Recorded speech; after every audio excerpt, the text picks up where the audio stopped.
인터뷰 뉴진수.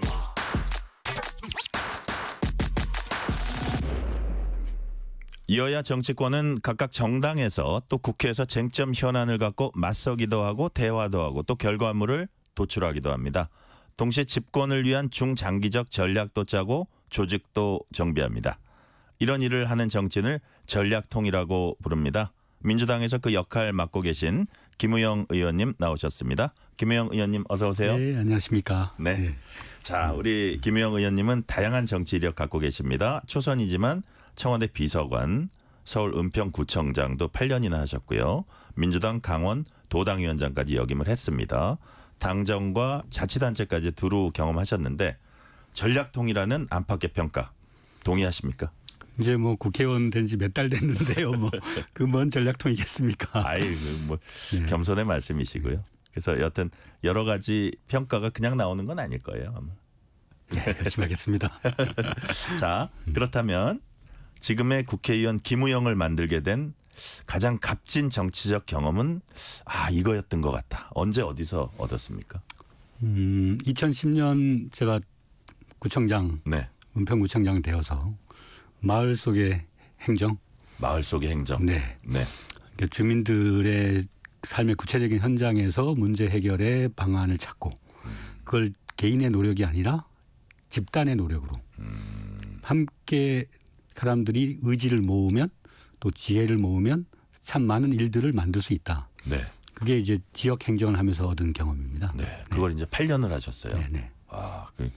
여튼 지역 행정을 하면서 그런 그 정치적 경험, 이게 이렇게 하는 거구나. 이러면 또 민심을 얻을 수 있구나. 이런 것도 느끼셨을 것 같아요. 그렇죠. 이제 여의도 제가 이제 보좌관 생활도 했지만 네네. 국회의원 돼서 몇 달 이렇게 해보니까 정말 이 현장에서의 감각 또 그들의 아우성과 여의도가 끊어지면 안 되겠구나. 네. 연결되어 있어야 국회가 살아있는 민의의 전당이 될 수 있는 거 아니겠습니까? 그래서 그 전에 지역사회 또 골목, 전통시장, 네.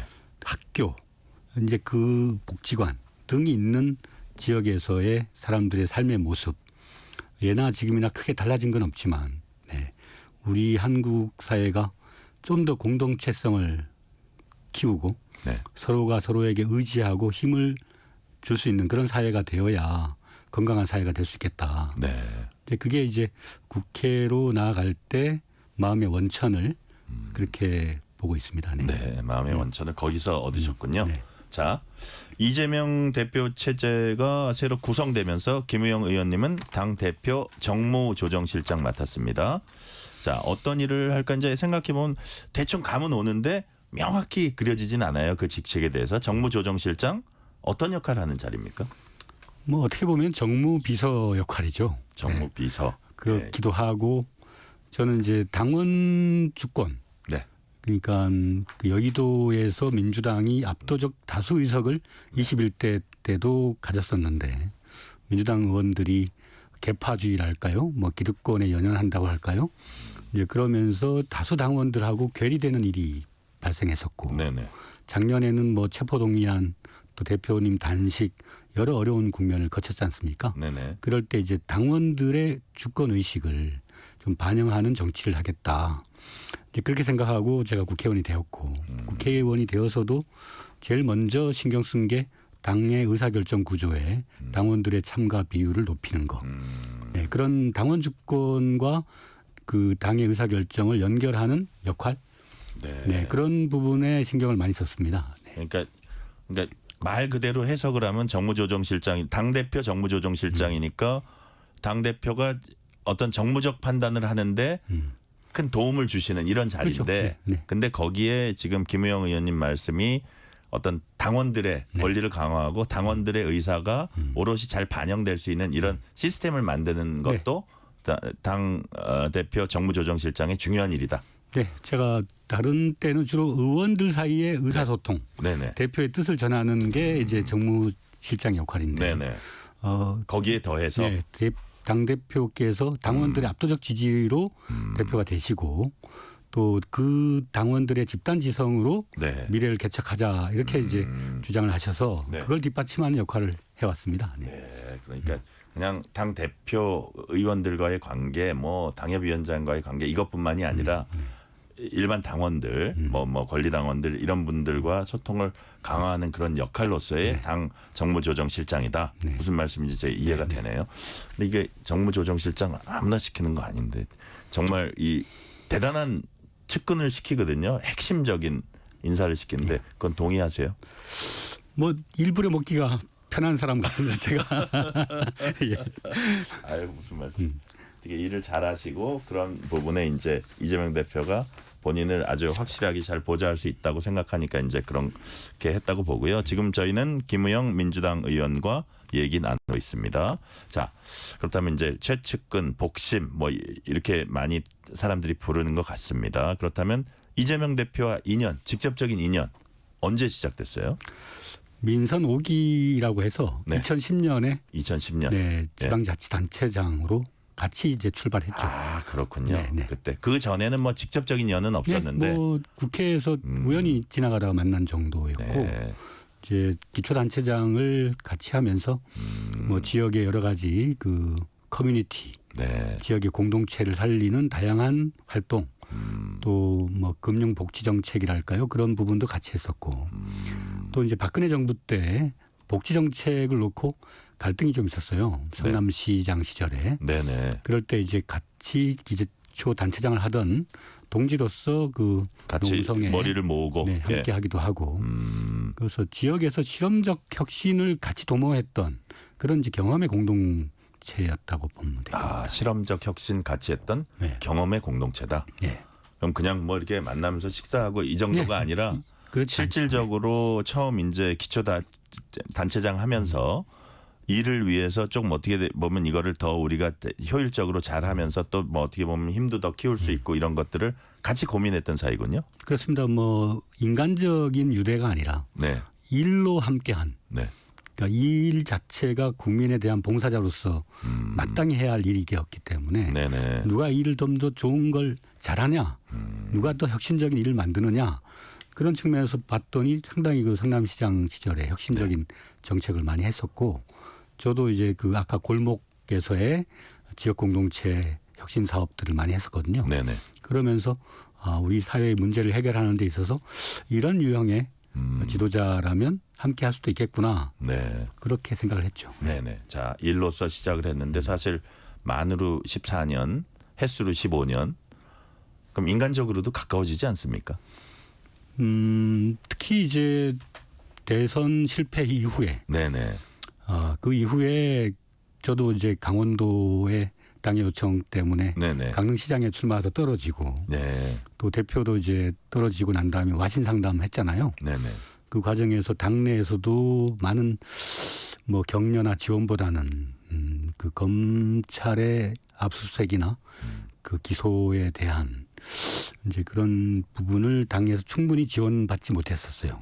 그러면서 이제 그 고충을 함께 겪고 나가면서 그 고난 속에서 사람이 성장하고 있구나라는 느낌은 저는 그럼 받았고. 더 가까워져요. 네, 예. 그러면서 한 개인의 성공이나 이런 것이 아니라 우리 대한민국 국민들의 삶과 연결돼 있구나. 우리가 지금 현재 민생이 가장 어렵고 민주주의도 이기고 그럴 때 이 고난을 이겨서 보다 많은 통합적인 리더십을 발휘할 수 있는 사람으로 한 정치인이 크고 있구나. 네. 이제 그런 걸 저는 느껴서 그와 함께 하겠다 이렇게 생각했죠. 대선 이후에 또 우리 그 의원님은 또 저기 그 지방선거 이후에 어려움을 같이 공유하면서 또 문제의식을 같이 공유했다. 네. 이런 식으로 제가 이제 이해가 되고요. 자, 이와 관련해서 당 안팎에서 주목받는 계파 조직이 더민주 전국혁신회의입니다. 민주당 재집권을 위해서 지난해 공식 출범했다고 제가 들었습니다. 어떤 역할, 어떻게 운영이 됩니까? 더민주 전국혁신회의는 의원들의 개파 모임이 아닙니다. 네. 우연히 이제 그 구성원들이 당의 공천에 도전을 해서 많이 국회의원이 됐죠. 됐죠. 예, 예. 한 입성을 많이 하셨죠. 몇 분이나 하셨죠? 31명인가가 됐었습니다. 30명이 됐군요. 네네. 네네. 그러다 보니까 뭐 무슨 당내 최대 조직이다. 뭐 엄청난 파워 그룹이다. 이런 식의 언론 조명이 있었는데 전혀 네. 그렇지 않고요. 네. 우리 국회의원들은 당선된 이후에 협력의원단이라는 더민주 전국혁신회의에 협력적 지지를 보내는 그런 모임을 하나 만들어 놓고 네. 간사 한 명만 뽑아놨어요. 간사요? 네. 누굽니까? 윤종근 의원입니다. 예. 그리고 활동을 안 원내대변인. 했습니다. 예. 예. 오히려 이제 평당원들의 자발적 당원 조직이기 때문에 네네. 현역 의원이 되었다 해서 그 과도한 발언권을 행사해서는 안 되겠다. 그래서 그동안 이제 여러 가지 모임이나 행동을 자제해 왔어요. 네. 특히 의원이 된 다음에는 그렇습니다. 이게 네. 또 너무 이렇게 어떤 계파로서 막 세과시하고 다니고 이러면 별로 좋아 보이지 않겠다 그렇게 좀 생각을 하신 것 같아요. 그렇습니다. 저는 네. 민주당이 다시 재집권을 하기 위해서는 가장 버려야 할 것이 계파주의라고 보거든요. 네. 누구하고의 친소 관계로 정치적으로 구분하는 것. 네, 그런 것은 있어서는 안 되고 가치 지향성 그리고 민주당이 추구하는 대2의 정치에 네. 부합하면 된다. 그렇기 때문에 우리가 우연히 좋은 기회를 얻어서 더민주 전국혁신회의가 많은 의원을 배출했지만 네. 그걸로 어떤 기득권을 만들어서는 안 된다고 생각하고 있습니다. 네. 자, 지금 우리 김우영 의원님 말씀하시는 건 제가 충분히 이해를 하겠는데 또 사람들이 일반적으로 이렇게 생각을 합니다. 좀 불편한 질문일 수도 있는데 그 혁신회의가 당 전체 분위기를 강성 친명 일변도로 몰고 간다 이렇게 비판하는 분들도 있어요. 여기에 대해서는 어떻게 또 반박을 하시겠습니까? 작년에 당 대표가 여러 가지로 곤란한 때에는 가장 강력한 우군, 네. 힘이 되어야 했기 때문에 목소리도 셌었고요. 네네. 여의도를 향해서 상당히 그 강력한 규탄 했죠. 기득권에 연연하는 정치인들에 대한 비판 역할. 여가 됐건 야가 됐건. 예. 강력하게 했습니다. 예. 그런데 이제 그 공천 혁명에 어떤 가까운 그 현역 기득권과 도전자들 간의 경쟁 속에서 이제 많은 도전자들이 입성을 했죠. 네. 그리고 4월 총선에서 민주당의 승리를 획득을 했고 그때 나타난 민심, 과감한 정치적 그 개혁을 도모하라고 하는 그것을 민주당이라는 그릇에 담아야 되겠다 싶어서 이제 총선 이후에는 아까 얘기한 것처럼 당원 주권이 보다 많이 반영되는 방향으로 민주당의 당원 당규를 변경하고 바꿀 것을 강하게 또 요구를 했죠. 네. 그래서 이제 어느 정도 이번에 전당대 당원대회를 통해서 당의 지도체제가 정비가 되었고 또 당원들의 압도적 의사가 의사결정에 반영이 됐게끔 만들었죠. 네. 우리는 할 목표는 다 했다. 이제는 당원 주권 강화나 당의 혁신도 중요하지만 더 넓은 중원으로 나가야 되겠다. 다음 대선을 위해서. 네네. 그렇게 이제 활동의 목표를 조금씩 변경하고 있습니다. 이런 질문은 어떻게 보세요? 이게 예를 들어서 이제 당원 주권 이게 기본적으로는 어떤 당원들의 의사를 충분히 반영한다는 긍정적인데 이것이 조금 지나치면 네. 좀 마이너스로 작용하지도 않을까 뭐 이렇게 또 말씀하시는 분들이 맞습니다. 있어요. 네. 예. 뭐든지 그 과도한 집중은 경계를 해야 될 수도 있습니다. 예. 그 확증 편향 같은 거 네. 그렇게 일어나서는 안 되겠죠. 근데 지금 이제 민주당의 당원이 권리당원만 125만 명입니다. 네. 그러니까 뭐 10만, 20만이 아니라 상당히 많은 거대한 시민들이 민주당에 가입을 해서 네. 어떤 시대 변화를 만들어 보자. 그런 어떤 시민의식으로 당원화가 된 겁니다. 그래서 기왕 그렇게 100만 당원이 모여졌다면 그 당원들의 다양한 생각들을 집중시키고 또 그것이 한국 사회의 변화로 이어질 수 있도록 만들어내야 할 책임이 정치인에게 있는 것이죠. 그 우리는 이제 더민주 전국혁신회의는 한 1000여 명의 활동가로 이루어져 있는 네. 그런 정치 조직입니다. 100만 당원에 비하면 아주 소수에 불과하죠. 네. 그래서 끊임없이 당원들과 교류하면서 혹시나 우리가 과도한 확증 편향에 빠질 수도 있는 부분들 그런 부분들은 스스로 교정하려고 매우 노력하고 있습니다. 이번 질문은 좀 의문일 수도 있는데 그래도 또 뭐 약간 궁금해 하실 수도 있는 분이 있을 것 같아서 여쭤볼게요. 더민주 혁신회의 제일 목표는 이제 민주당 재집권으로 알려져 있습니다. 집권 추진 과정은 정치인 이재명의 당선만을 가정하고 계십니까? 아니면 다른 대안도 고려할 수 있는 건가요? 이재명 대표 본인도 네. 모든 길은 나로만 통한다라고 생각하지 않습니다. 그러니까 민주당은 집단 지성의 총화이고 네. 네, 민주정당이거든요. 근데 그 민주정당에서 뭐 이번에 당원대회를 통해서 거의 90%에 가까운 지지를 얻었죠. 근데 그걸 놓고 일부에서는 뭐 사당환이 일국환이 이렇게 얘기하지만 따지고 보면 지금 그 하나의 호수 위에 악어와 같은 정권이 있습니다. 제가 보건대. 네. 그러니까 생태계 질서를 교란하고 포식자가 지금 한국 정치를 어지럽히고 있다. 우리는 그렇게 검사 독재 정권이라고 규정을 하고 있지 않습니까? 네. 그러면 그 독재 정권에 대항하는 대체 정당의 민주당의 모습은 어떤 정당이야 하는가. 일사불란해야 되고 원팀이 돼야 되죠. 그 원팀의 센터포드가 이재명이다.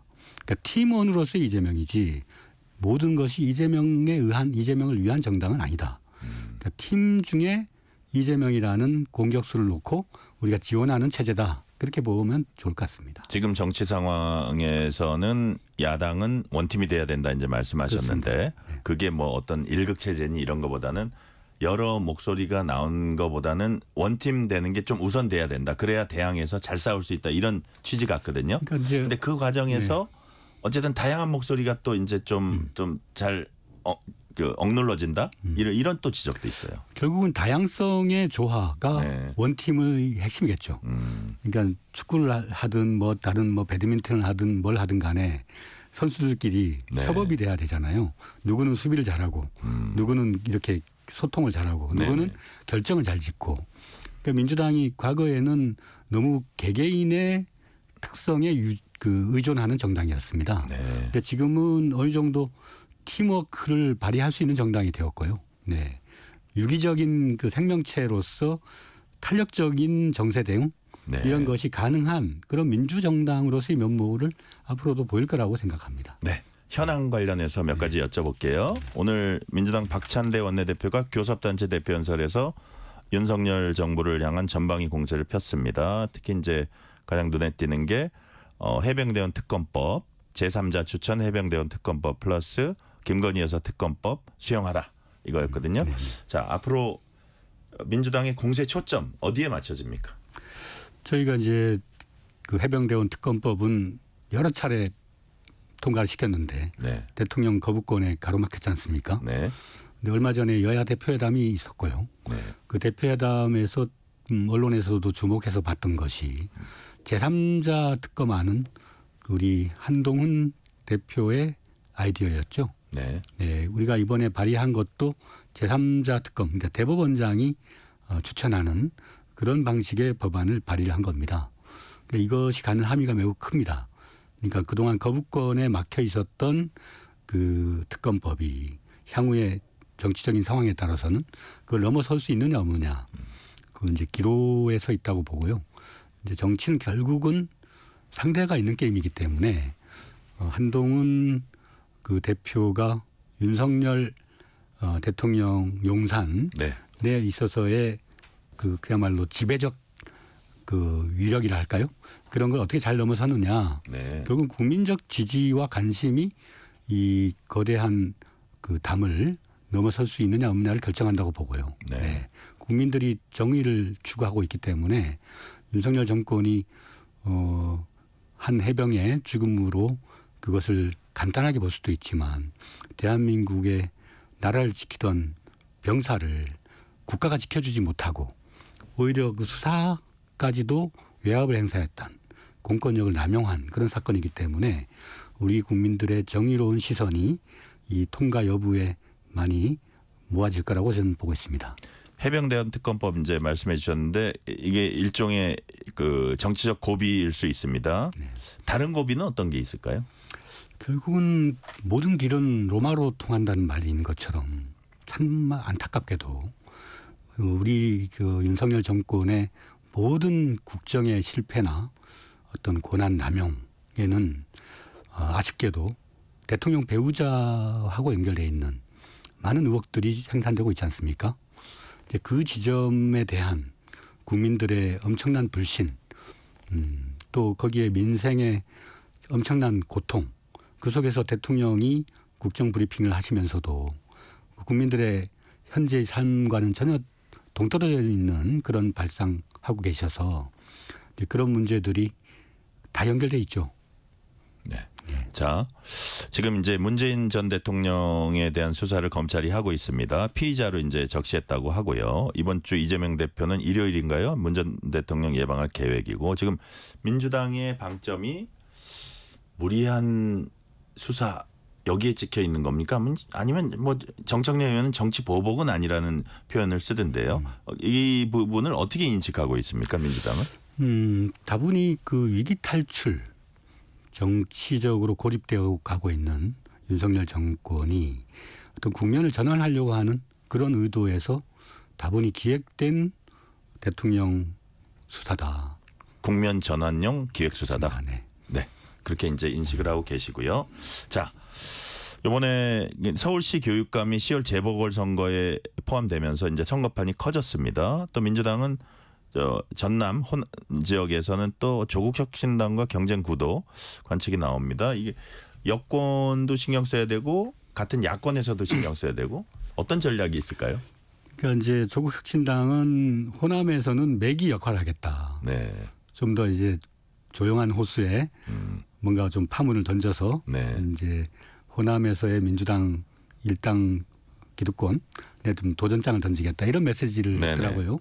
물론 정치는 적절한 긴장과 어떤 경쟁이 필요하죠. 그런데 달리 본다면 호남 유권자들의 정서는 어디에 있는가 그것을 조국혁신당은 좀 잘 주목해야 될 것 같습니다. 네. 그러니까 매기가 악어가 노는 호수에서 무슨 역할을 할 수 있겠습니까? 제가 생각하는 건 그렇습니다. 네. 자, 마지막 질문 드릴게요.